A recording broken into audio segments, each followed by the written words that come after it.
Good morning, Lyric. How are you? How was your week? It was okay. How was Okay. yours? That was good. I'm glad to see you. Good to see you too. Okay, we're go over our contract again. It's just a contract to let you know this is if you want to do role play or an actual Okay. counseling session type thing. Confidentiality. This is all confidential except for if I suspect sexual abuse or harm, or if you're harm to somebody else. Okay. This is being video recorded from my counselor's, the supervisor, and if you'd like to speak to her, number 632-1111. And boundaries of competence. I'm an inexperienced counselor. I cannot do formal counseling. This practice session helps me learn helping skills. And if you could just sign it for me, and we can move on. All right. All right. So what are some of your concerns today? I think one of my concerns is deterioration of the relationship with my mom. I see. I feel for you there. Mm-hmm. I feel for you there. Yeah. And what do you want to accomplish today by talking about her? I don't know. I guess I just want to review the tape, basically, and to just get closure on it or something. Because it's basically a closed door. Yeah, and you don't think there's going to be any kind of change or... No. No? Because it's like, I think she's always been like that. So and she's like in her 60s now. It's just too late to change anything. You can only change yourself. You can't change somebody else. Yeah. It's impossible. They have to want to change. So knowing that, and I don't have the energy to even try to make her change anymore. I mean, it is what it is. So what can we do about it? What do you see that we could work on that maybe can help you have closure? I'm just gonna work on self-love. I'm not gonna worry about the relationship, because what it is for a long time I was looking for her to validate me. Mm-hmm. And I'm gonna work on validating myself. I don't think trying to get validation from someone else, no matter who they are, is counterproductive to your own happiness. I sense that you are very good with setting boundaries. Yeah, I am. I try. Good. That's very good. Or I'll make a lot of allowances, though. It takes a long time for me to set up boundaries depending on who the person is. Like, if I don't really have a close relationship with you, I'm more quick to set the boundary. But if it's a intricate relationship, there's a lot of clearance there, because those relationships with your mom or your dad are supposed to be your imperative relationships in your life. It sets your whole psyche. Right. It sets your attachment, how you attach. It sets how you react. Everything with them is your bonding agent. It also determines how you're going to react to the world later on. So I made a lot more clearance for her than because she's your parent. Yeah, right. Then I probably should have. Something in the back of my mind told me not to, because like I said, if they're abusive at any point in time, you probably should just know that's who they are. Because Maya Angelou says, once a person shows you who they are, believe them. But time goes on, and you think, oh, I'll just give that person another chance. Maybe they change, and you think they have, but then you see, you're still you. Yeah. Did you have a good relationship growing up? No, actually, my mom had kids when she was really young. She had my sister, and maybe about 7 months later, she had me. Mm-hmm. And she was in high school, so what she did was, the whole time she was pregnant, she hid her pregnancy. She wrapped her belly with like an ace bandage really tight, and nobody knew she was pregnant at all. Mm-hmm. So she called her sister at school and told her sister she needed to go to the hospital. And the hospital called my aunt, and then my aunt's like, why do I need to come up there? And she's like, well, I just had my baby. So then after she had me, she decided she didn't want to keep me. So she gave me to her brother and his wife, and they gave me to some other random people. Mm-hmm. So it's just like, and she's never going to tell the full truth about that. It's like 1,000 different versions of what happened, why it happened, and I'm never going to get anything clear. My uncle pressured her to get me back because he's like, those people are abusing her, you need to get her back. But then that turned out to be the worst of the case scenarios because she got me back and turned into the worst abuser ever. That. She's like super aggressive, super hostile, and it's like she pushed it to the point where at some point in time she went to jail over that and got charged with felony aggravated child abuse, which is really hard to get. Yeah, it's an aggravated felony at that. And so what happened is after that happened, me and my cousins, we went to foster care, and kind of then she got us back at a later date in time, but it didn't stop her at that time from being abusive. Well, I grew up and moved out. Now, if you flash forward into the future, you know, you try to let bygones be bygones. But then something in the back of my mind said, you know, she never had any boundaries on what she wouldn't do, or never knew when to stop something. Mm-hmm. But nothing in my head said, you're dealing with the same person. You know, it's the same snake, it just shed its skin. It's still just as venomous. Wow. And so when I moved in with her, she was like, I think it was writing her, because like she's standing in the kitchen and she's like, you know, because if I got that charge, I never did get the life I wanted. I never got the job I wanted. She didn't take responsibility for what she did. She just wanted to play the blame game. And I said, well, you should have made better choices. Mm-hmm. You know, because when you do things like that, you're responsible for that and the repercussions that follow.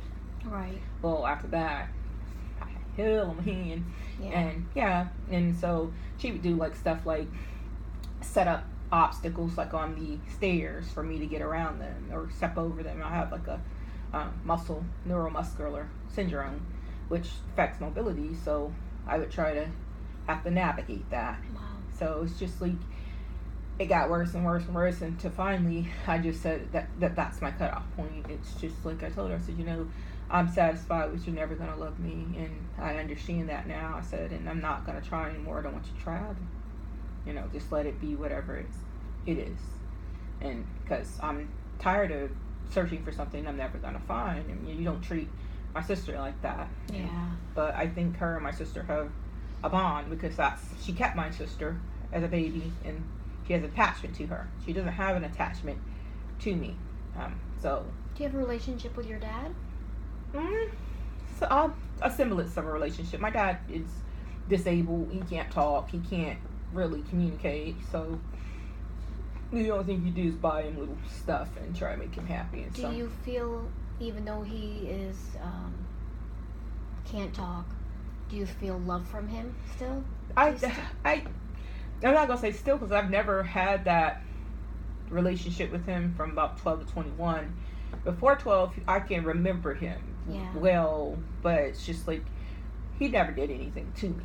Yeah. You know, it's just from 12 to 21, he was gone, and I didn't really understand why.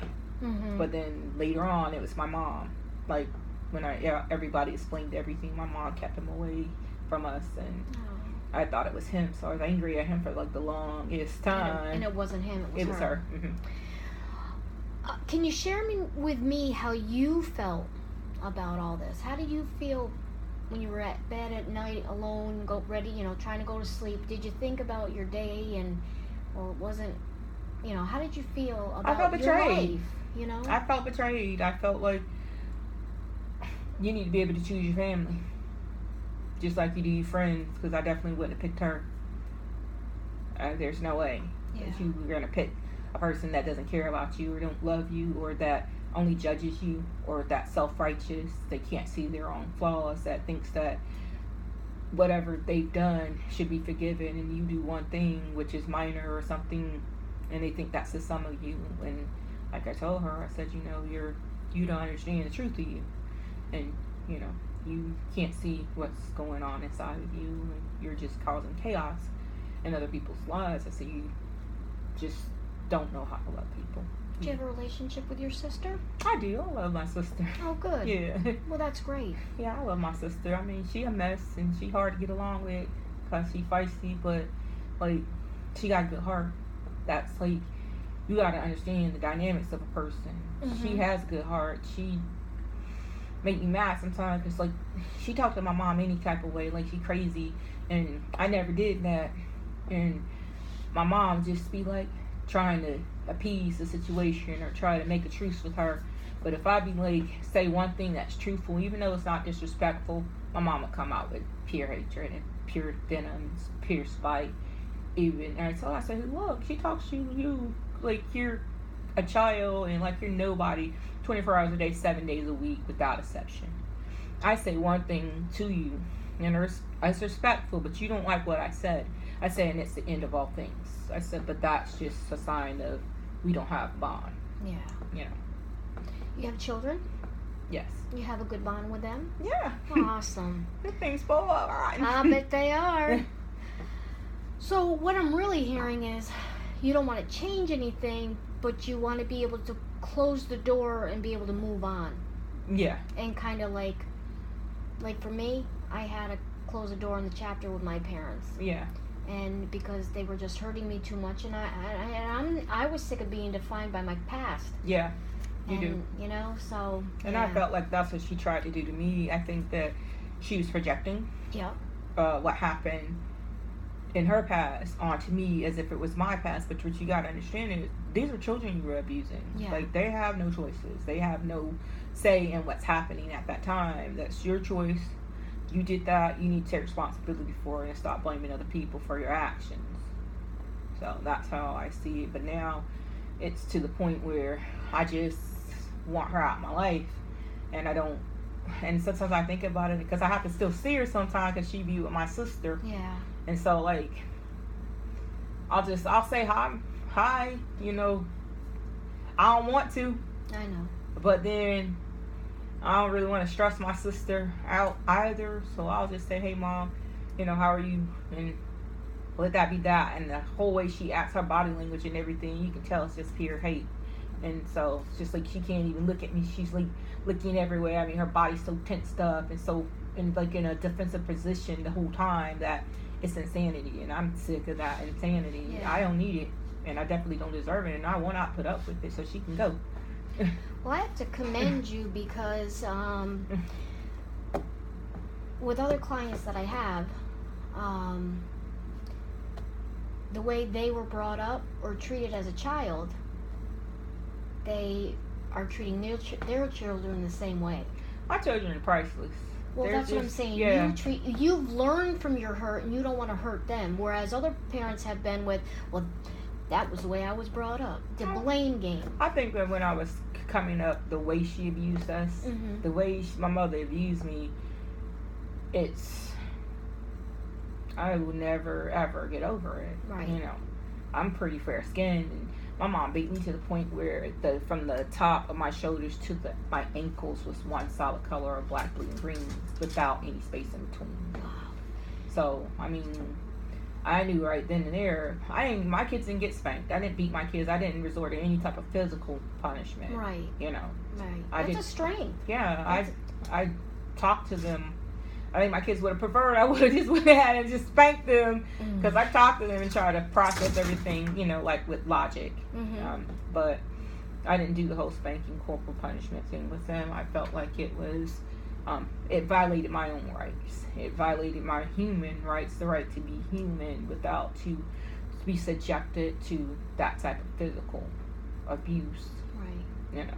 So. What do you think are some of your strengths as a woman, as a mother? I'm kind. I'm good and generous. I do the right thing, not just for myself, but for other people. I'm not selfish. I make a good friend. I'm trustworthy. You know. Yeah. I like to be at peace. I think that sometimes too much because people say I'm passive, and they're like, you need to stand up for yourself sometimes. So I'm working on that too. But I have a good heart, you know, and I'm intelligent. Yes. All right, let's see. Would you do me a favor the next week? Mm-hmm. Would you, if I gave you a pad of paper, would you journal for me every day your feelings? Sure. Whether it's feelings about yourself or if you're having any kind, because you're talking to me right now about your mother, you might have some past memories. Mm-hmm. Maybe you could journal them out. Okay. Could you also do maybe put your mother's name at